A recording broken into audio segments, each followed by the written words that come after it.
We are 3 weeks away from Election Day. Oklahomans will decide on their next leaders at the local, state, and federal level. This afternoon, David Blatt, who's a professor of public policy at OU-Tulsa, is with us to discuss what you need to know before you head to the polls. David, thanks so much for being here. Thanks for the opportunity. We appreciate it.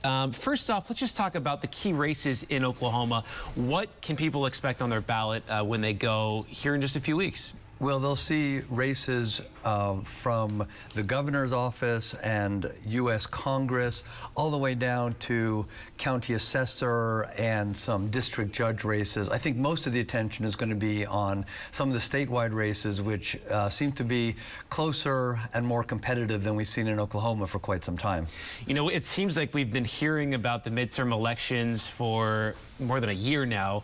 What is the importance of midterm elections? Is this midterm election maybe different than previous ones? Everyone knows about the presidential elections, but tell us about midterms. Sure. So, you know, at the state level, all of our statewide elected officials are up this year. So that happens every 4 years. So we'll go from governor, lieutenant governor, superintendent of instruction, including one race for corporation commission. So there's 7 or 8 offices up. Some of those did not actually have a competitive race, so we won't be voting for every seat up for grabs.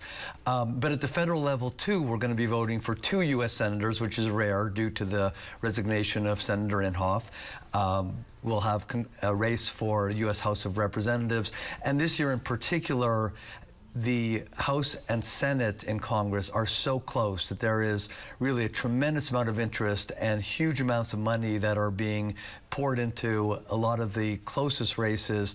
Not so much here in Oklahoma, where the outcomes seem to be less uncertain, but in all kinds of states where, you know, control of Congress over the next few years hangs in the balance. You know, we've seen a lot of stuff in the news recently about the issues that are getting people to vote. You know, Democrats are hoping that maybe abortion will take people out, Republicans, maybe inflation. What are some key issues that are bringing people to the polls this year? I think at the national level, you've identified the major ones. Certainly the economy seems top of mind for most voters. Inflation, gas prices, groceries, but also since the Supreme Court's ruling overturning Roe v. Wade back in June, that has really ignited a lot of energy and intensity among Democrats, among supporters of abortion rights, and we'll see that probably driving turnout, particularly among women across the nation, including here in Oklahoma.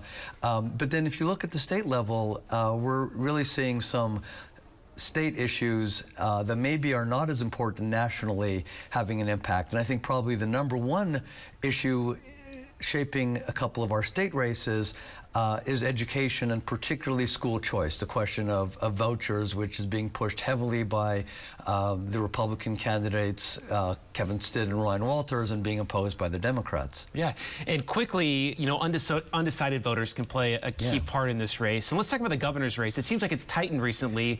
You know, Kevin Stitt may have been a favorite for a very long time. It seems Joy Hoffmeister's closing in. How do you see that race panning out? Yeah, we're seeing polls now that really show that race being a toss-up. Some polls have Governor Stitt up narrowly. There was a poll just yesterday showing Superintendent Hoffmeister up by 7%. I think the only thing we know for sure is that the races will be tight.